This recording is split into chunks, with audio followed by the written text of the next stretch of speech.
Hello everyone, welcome back to my channel, Unicorns and Typewriters. My name is Skylar and I'm back today with another exciting video. So in today's video, I'm going to be doing a bit more travel content. So I'm going to be talking again about my experience as an American living abroad in England for a year. In today's video, I wanted to talk to you a bit about what I really miss about living in England. I spent a year living in the UK. I was a student studying abroad for my master's degree. I attended Bath Spa University and I lived in the city of Bath, England. And overall, I had a really nice experience living in England for a year. The first thing that I really miss about living in England, which ironically is also on my culture shock list because culture shock in and of itself is not necessarily negative. It's just experiencing things that are different. And this particular thing is walking everywhere. I really do actually miss being able to and having to walk everywhere. So where I lived and a lot of the other places where I visited and experienced spending time, there was definitely a big culture around walking. There are a lot of historical, small, windy roads in England that are cobblestone, and in smaller cities like Bath, Bristol, Gloucester, and even areas in London, to be fair, there are areas where you can't drive and you have to walk. You could get dropped off nearby by a taxi, especially if you're in London, but there are some really great areas where the only way you can really access the stores and the scenes and the architecture is to walk. So there was a lot of walking going on. I also, as a student, and as an American who is used to driving on the opposite side of the road and the opposite side of the car, I wasn't very interested in driving while in England. So although I had friends that would drive me places on rare occasions, I mostly walked, took the bus, or took the train. And taking the bus or taking the train included walking as well. It was just such a nice way to really take in the scenery, to walk, take your time, explore. I definitely feel like I found little stores and little cafes that I would not have found if I had been just driving by. It was tough at times. For instance, I did not have a laundry machine, a washer or dryer in my apartment, so I did have to walk to a laundromat. And Bath as a city is sort of I believe it's a basin, so it kind of dips down in the middle. So it feels like a lot of the times you are walking either downhill or uphill when you live in the city of Bath. And I did have to walk uphill to drag my giant bag of laundry with me to get back to my flat from the laundromat. And it definitely was not always fun, especially if it was raining that day. But overall, I felt really healthy and fit and active while I was living in England. And I actually really miss that because where I live in the States, it is not really an area where you can walk places. In England, I walked to the grocery store, I walked to any stores, any shopping I needed to go to, and that's just not possible in the area that I live in now. Where I live in the States, mostly people drive themselves places. There's not really a lot of safe walkways. There's a lot of major roads you would have to cross to get to important shopping areas. So it's just really not plausible or doable. And it's really a shame because I think that in areas where people can and do have to walk more, it does help create a healthier living environment. On that same vein, the transportation in England is something I also really miss. I thought the transportation in England was really accessible and really easy to use, really fantastic. People would complain about the buses a lot being late. Sometimes a bus would get canceled. This was a bit of a struggle because I used buses to get to my classes and my campuses. The two different campuses I had to access were both about 40 minutes in opposite directions, sometimes closer to an hour. And there were a lot of stops, so it was frustrating when something was running late, but you just kind of made your schedule so that you didn't have to worry about it. Like I always caught the bus before the last bus just in case, because if something happened to the bus that I caught, I still had one more bus I could catch and just run into class in time. I found that the buses were still really easy to use. And I also was right near a train station, and the trains are probably what I miss most about the transportation in England.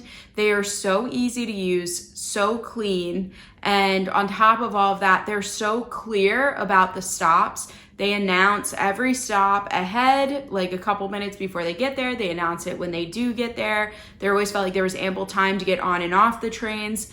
I don't know if it's just my experience and the area I live in and the areas I've visited by train in the States, but I've always felt trains in the States to be extremely stressful, extremely confusing, and never clear about where the stops are when they're coming. I'm always so panicked and nervous that I'm gonna miss my stop. And when I was in England, it just didn't feel like an issue at all.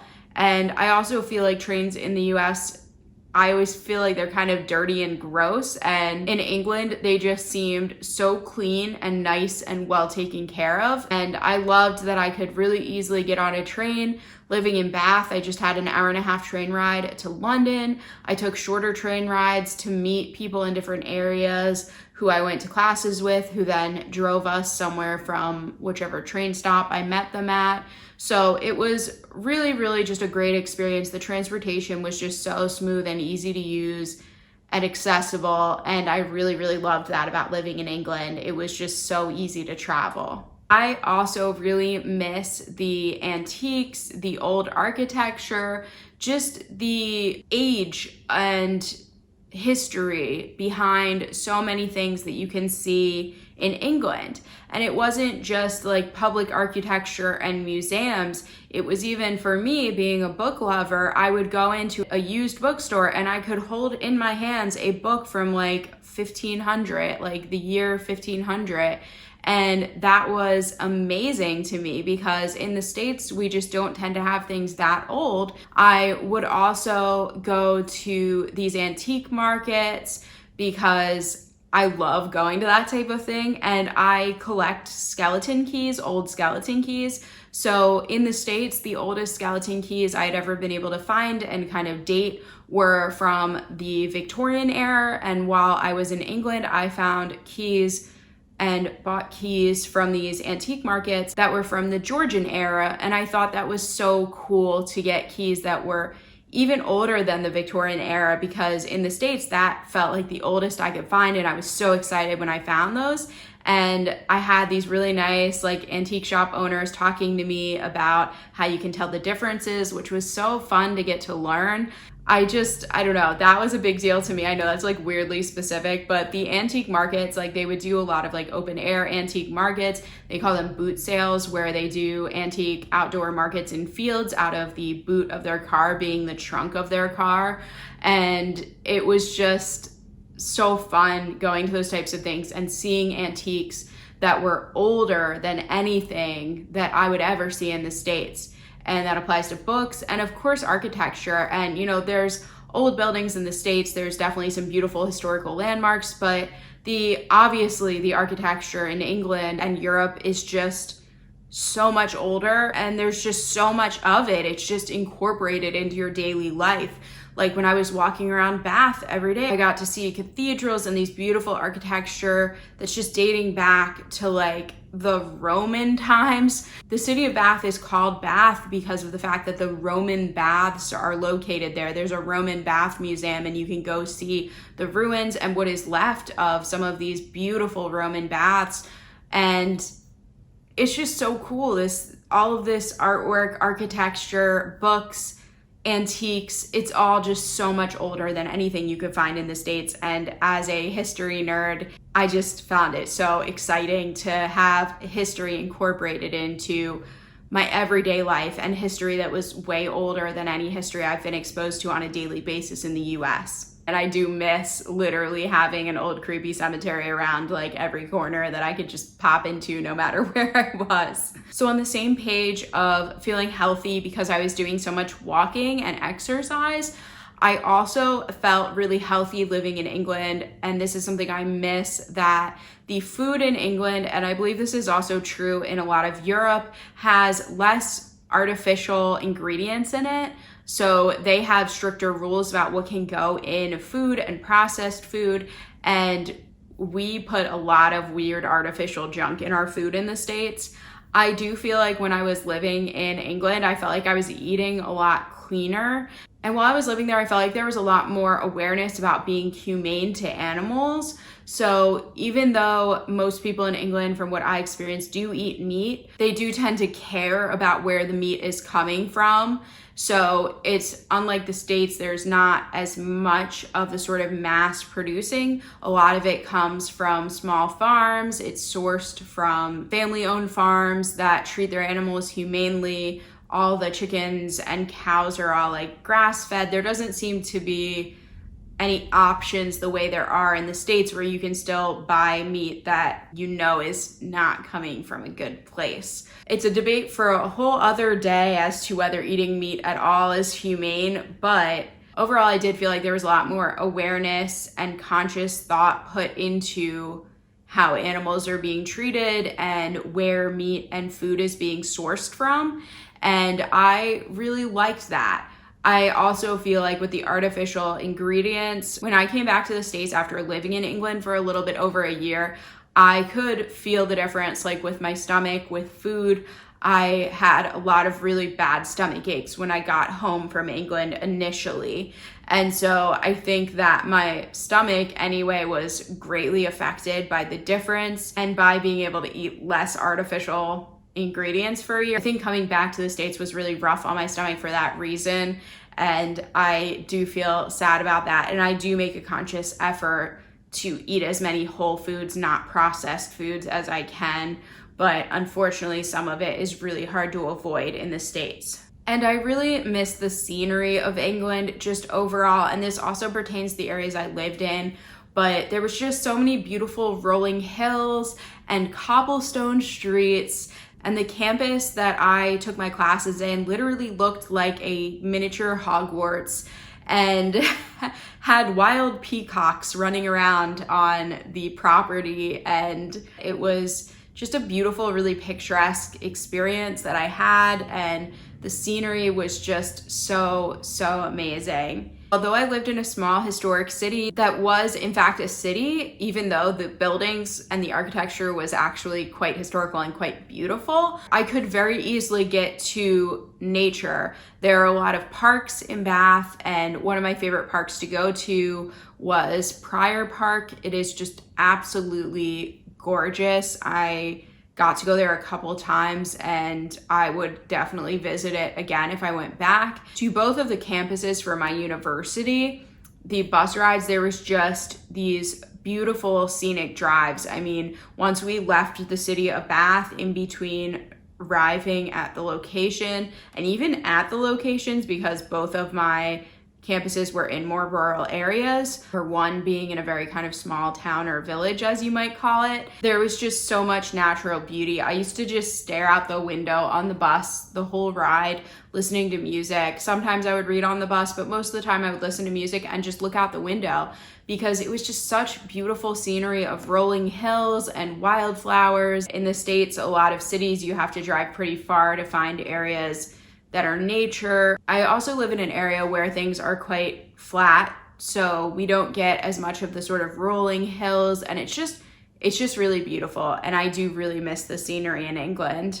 The last thing that I want to mention is that I do miss also about living in England, and this is definitely pertaining to the areas that I lived in and the areas that I visited, but I felt really safe living in England. There wasn't really an area that I was in at any time where I didn't feel safe. In Bath, there is quite a lot of nightlife, so I did stay out late a couple of nights with friends, either going to bars or clubs. I felt a little old for the clubs at the time since I was out of undergraduate college. They seem more popular with people at the undergraduate college age, but I did go just to see them and experience them a couple times with friends and just to hang out a bit. And I would walk back to my flat like quite late at night. I think there was one night I was walking back at like 1 a.m. or something. There was never a time where I didn't feel safe. I always felt really safe living in England. And I did a lot of solo travel. I walked around London by myself during the day. At night, I walked around a lot of different little cities, and I never had a problem. I never felt like my safety was at risk. I also am smart, obviously. I travel smart and I take care of myself, and I use a lot of safety precautions. But as someone who did a lot of solo travel in England as a young woman, traveling by myself, I felt relatively safe. And I really, really liked that about living in England. It made it easy to travel and really enjoy myself. If you ever get a chance to visit or live in England, I highly recommend checking out Bath. It is a beautiful city, and I really, really liked living there, and I'm really grateful that I got to live in a beautiful, historical, small city for a year in England. So I'll try to do more videos in the future that are a bit more specific. Perhaps I'll do one specifically on things that I enjoyed to do in Bath and things that I miss about Bath. I hope that you all enjoyed watching. If you have any questions, let me know down in the comments. I would appreciate if you kept it positive. I think this video was pretty positive, so I don't think that's going to be an issue, but just throwing that out there, that I've just had more hate and negative comments on my videos about travel than I've had on any videos ever, so it has been a little bit shocking. I hope that you're all doing well. Please like this video if you enjoyed watching, subscribe to my channel if you want to see more content like this, and comment down below, let me know what you think. Have a good rest of your week, everyone. Bye!